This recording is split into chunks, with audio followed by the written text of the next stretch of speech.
to fix Apple Intelligence not working. If Apple Intelligence is not working, first make sure you are using a compatible device.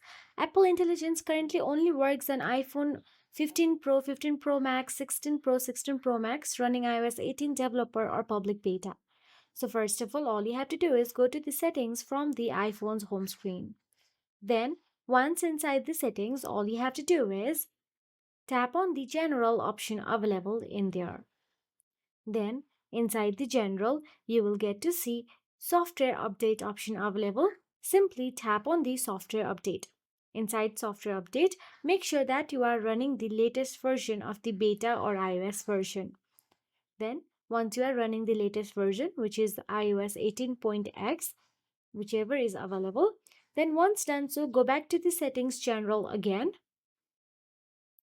and all you have to do is go back and tap on the Apple Intelligence and Siri option available in there and make sure that it is toggled on.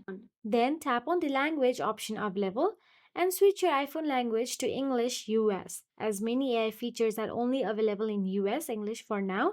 Also ensure your region is set to the United States if not. If you found this video helpful, please like, share and subscribe, and thank you so much for watching.